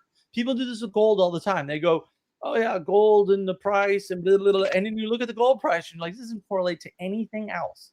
Gold, the price of gold forever, all the way back, correlates to exactly zero other things in the world. For real. Taleb wrote about this and he said the problem with investing in gold is that gold can stay irrational longer than you can stay solvent because gold can act irrationally for 100 years. So even if you lived 100 years, you couldn't invest 100 years and therefore you would go bankrupt.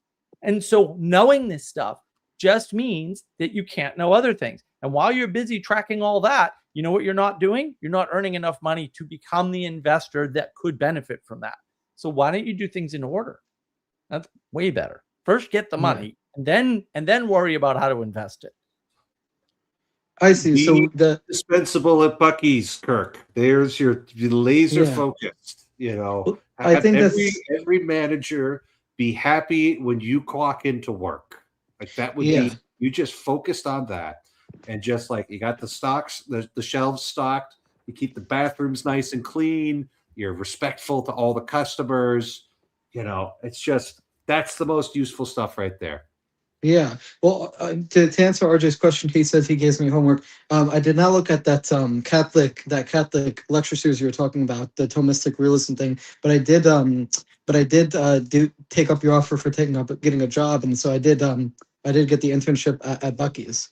All right, we'll take that. Yeah.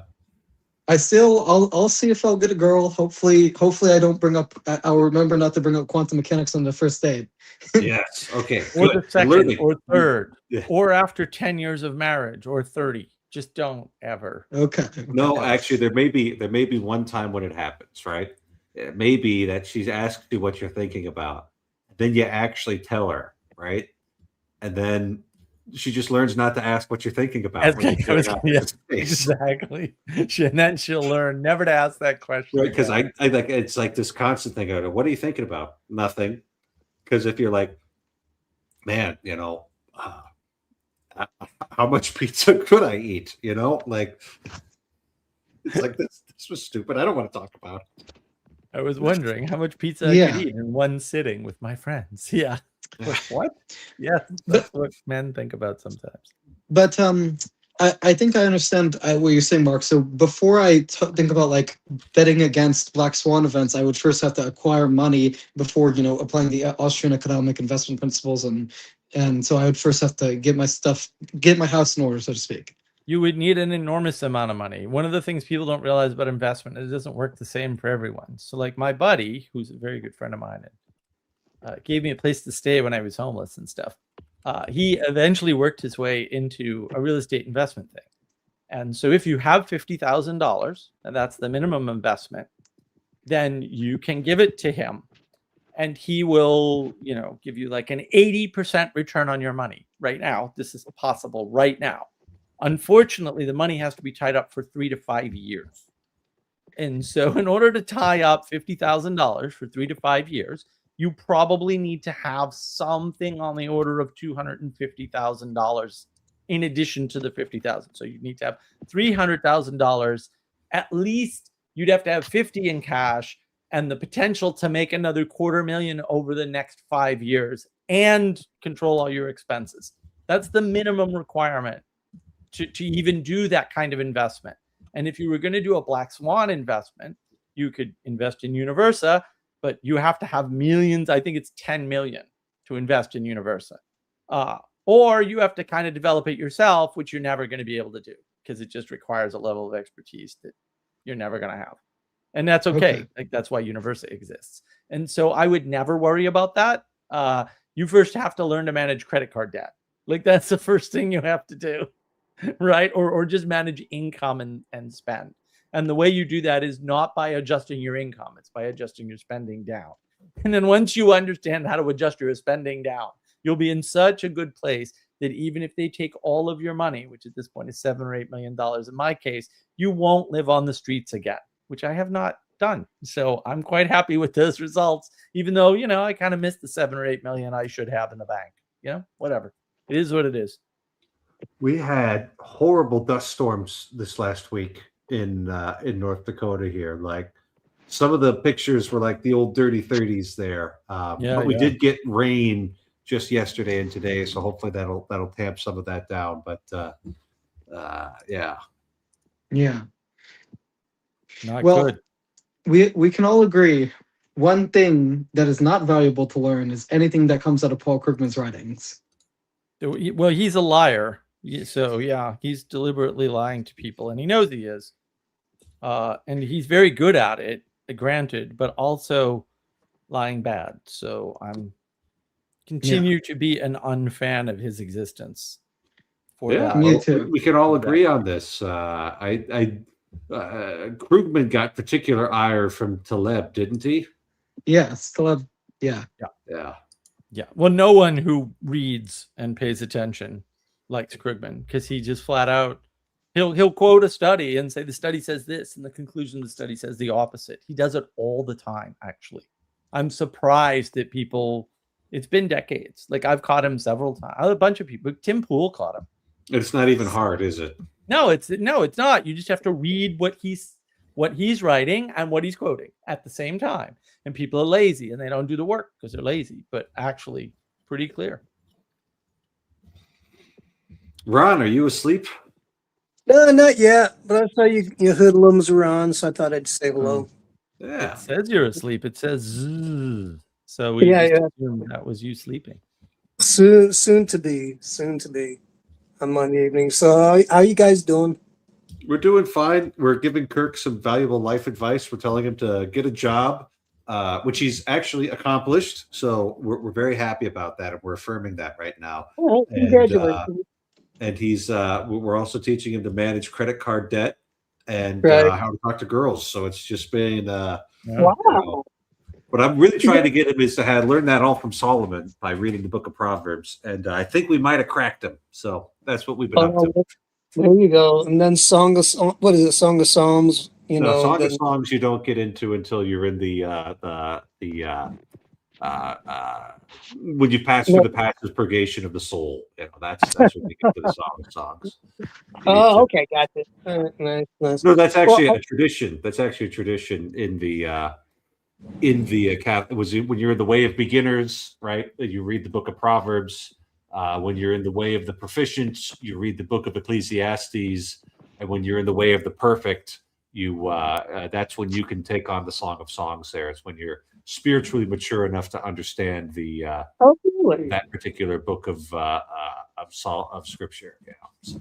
You know, all kidding aside, does Teresa of Avila or, and there's so many, that for me, that book represents more like the mystical union to God. Yeah, I mean Is that- that's kind of the tradition there, and that's been the whole patristic tradition. Right. The thing is that we don't all start off with having these, this mystical union of God with God. So it's why, just it's not like you can't read it, but there's a decent chance that if you're a beginner, you're still just being basically catechized and struggling with basic sins and building good basic habits like that there's just going to be a lot of stuff you're missing and you won't really understand it. Right. So I think but St. Gregory the Great would preach sermons on it, so you can still benefit from it, especially if you understand it collectively, so the bride being the church and the groom being Christ. If you understand that a little more collectively, it tends to not freak people out so much. Right. Otherwise, is that like the Old Testament version of Playboy back then, like the staple in the belly button? No, I don't think so. Oh, I'm teasing. I'm not trying to. I hope. I was like, Okay. dude, that was me trying to run my comedy past you guys. Sorry. Yeah. All right, I've got a question from RJ here. Is there something like the Pardes system in Catholic pedagogy, different levels of teachings? We waged the way of the perfect, etc. a moment ago. So, we definitely have like textbooks and that sort of thing that are designed for different age levels and all of that.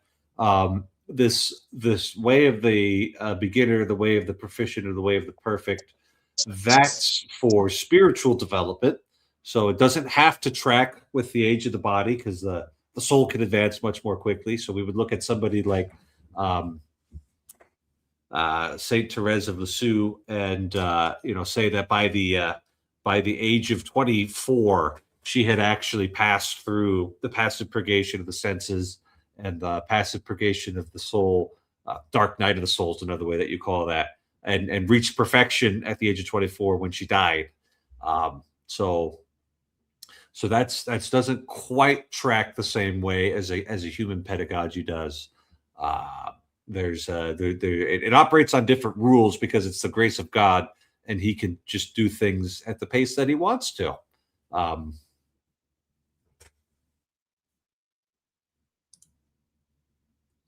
All right, another question from Good Stuff Ninja. Can you explain something to me?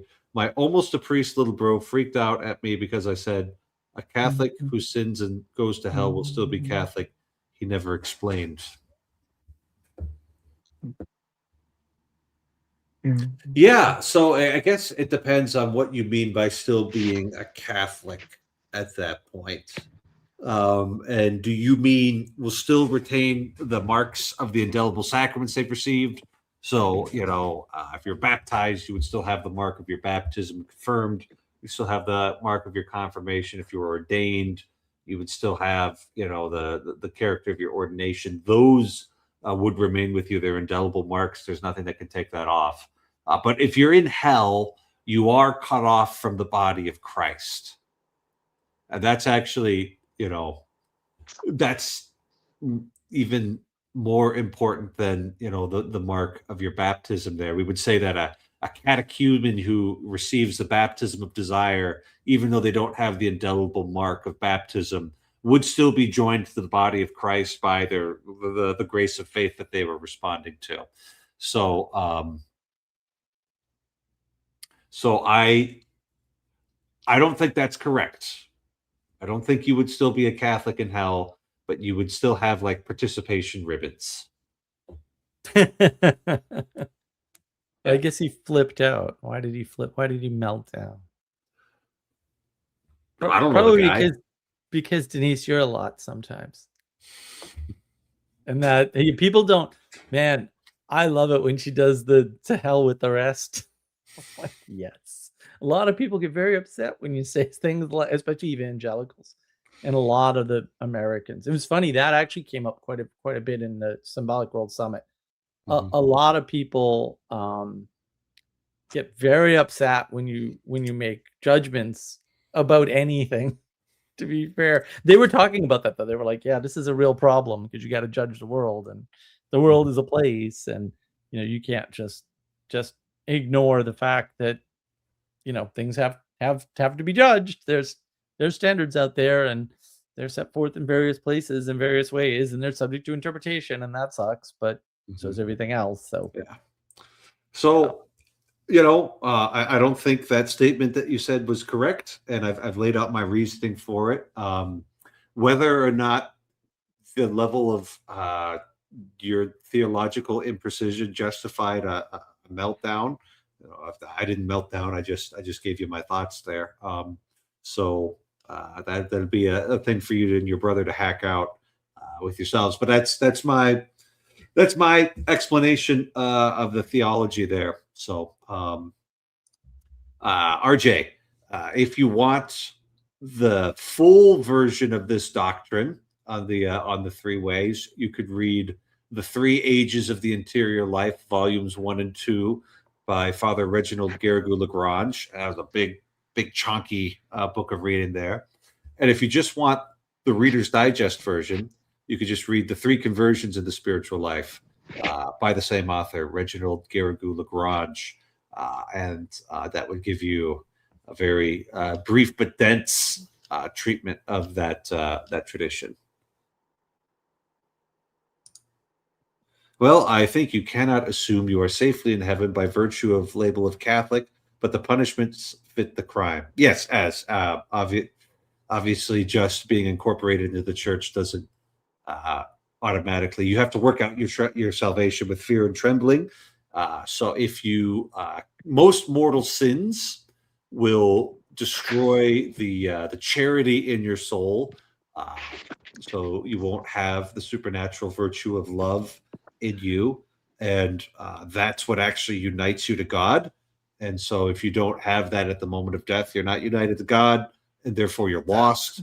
So that's something that could happen. Sins against the virtue of hope can even cut off, the virtue of hope. Those are presumption and despair. And then sins against faith will cut you off entirely from the body of Christ, because faith is that first stage of participation in there, which is why heresy and apostasy are really, really not good, and we need to not do that. Yeah, and maybe I didn't express it well. I think I was referring to identity politics. Yeah, okay. So there's your theology. Avoid the sins, and do the good, and go to confession. So and repent, and then do your penance. But before you go to confession, it just kind of assumes that you've repented, and then you make amends as you're able, and all of that business. So, well, that's the part no one ever does. So that's the part I'm annoyed about. Yeah, they just kind of do this like forgiveness trick where everything's just fine because the other person said so. I'm like, even if the other person said so, that doesn't work. Yeah, no, there's as a part of the sacrament of penance, it's at least implied, and maybe we need to be a little more express about this. Maybe that'd be a useful direction to move, that you do need to make amends with anything that you've wounded, right? Now, sometimes, if you just like lost your temper at somebody, sometimes it's enough to say, hey, I'm sorry, I lost my temper.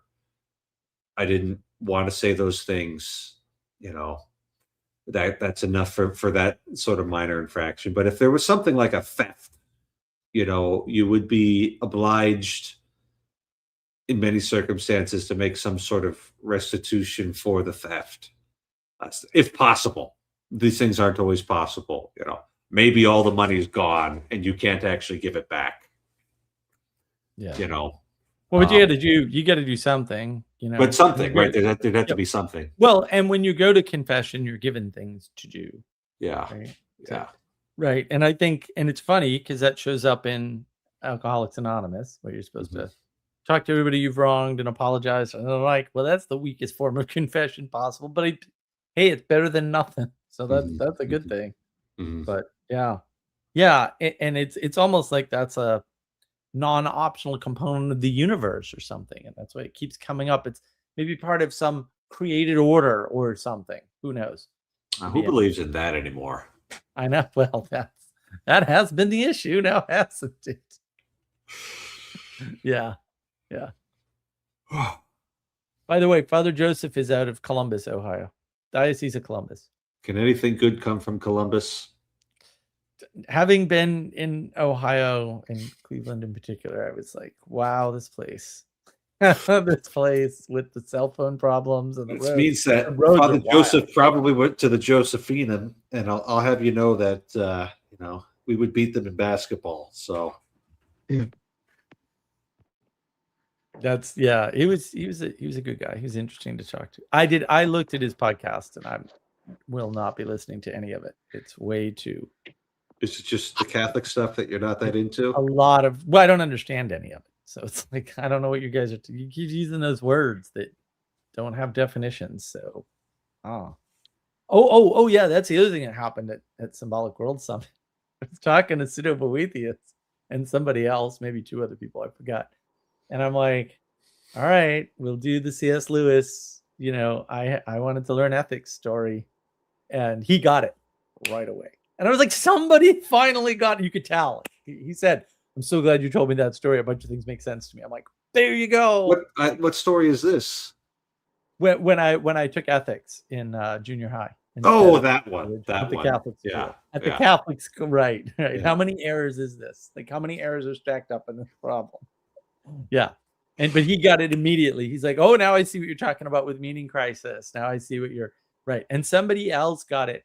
But the first thing they said was, oh, you weren't able to draw the analogy. And I said, no, I'm fine with analogies. It wasn't the drawing of the analogy; it was having the thing to draw the analogy between. You've got to have both sets filled before you can. Right. And then he went, "Oh," and I was like, "You're gonna have to think about that for a month or two before you really understand the impact." But he got it right. He got it in a way. I'm like, "Well, this is far more success than I've ever had with that story. This is great. Finally, you see the light and you're like, now they've got it. Now they understand how this affects the world, right? It's not a personal story about me, even though it is. It's a story about like a breakdown at multiple fractal layers of reality, right? All at once. Right. And the implications of that across the set. Even if your parents didn't give it to you, like you were at a Catholic school, like some of that should have rubbed off. The state shouldn't have dictated anything to the Catholic school. The Catholic school wasn't prepared, and this is the problem that Cathodoxy has. They're just not prepared for people who don't have a certain level of formation around we could call it the symbolic way of looking at the world or something. There was a Peterson lecture where he brought up an image of Our Lady, crushing the head of the snake and holding, and he's like, now don't look at the symbolism, just look at what she's doing. She's holding the snake away from the baby away from the snake. And I know exactly what she's wearing a mantle of stars, and she's got a crown of stars, and they would just go into all the biblical symbolism, and Peterson wasn't interested in that. Why was he so uninterested in that? There's like a deep symbolic. You can't, right? Yeah. Because when you're holding the baby away from the snake, that's symbolic. Like, ignore all the symbolism. And then he goes into symbolism. And I think, and I'm not like, I'm a fan. So I'm like, maybe that's the way you trick the morons into understanding analogy and the importance of it. Because when Peugeot was talking to Kurt Jaimongol, which was a fantastic conversation in many ways, just to watch Kirk Jaimungal not understand basic things. And he said, all language is metaphorical. And Kirk couldn't deal with it. He couldn't deal with it. And then he tried to prove him wrong. And of course, that's impossible because the statement is correct. And he just Has he looked at a dictionary? He kept trying and he couldn't. It's real simple. It's real simple. The dictionary is full of words. There's a few pictures, but it's mostly just words. Well, and almost no words have one definition. And so how do you resolve that? Right. And that's why words cannot ever contain meaning, because they're just pointers, which can point to many meanings, but not a single meaning. They don't even point to a single definition, and a definition has nothing to do with a meaning. It may be a component of it, but it's not wrapped up in it, because you can do meaning without words. So definitions also, right? And that's the problem. Exactly. That's so many easy examples. It's like, why bother if you don't know this? But listening to Kirk Jaimungal try to not believe that and come up with evidence that proves Jonathan Peugeot wrong, and because you can't do it, you just make yourself look like a retard, and he did, but he was good at it. It's good at looking like a retard. Most materialists are. Well, there's another thing that's impossible. Is me keeping this stream going any longer, because I slept like hot garbage last night and I am all out of gas. So I think our friend, blast from the past, Mr. Prophet Zacharias, who recently came into full communion with the Catholic Church, thanks be to God, has given us the ideal ending for this stream. We will consecrate this stream, and we will consecrate Kirk's summer internship at Buc-ee's to Our Lady and her maternal care. In the name of the Father, and of the Son, and of the Holy Spirit, amen. Hail Mary, full of grace, the Lord is with thee. Blessed art thou among women, and blessed is the fruit of thy womb, Jesus. Holy Mary, Mother of God, pray for us sinners, now and at the hour of our death, amen. In the name of the Father, and of the Son, and of the Holy Spirit, amen. It is dark outside. It is time for bed. Good night, and God bless you all. Good night, Father.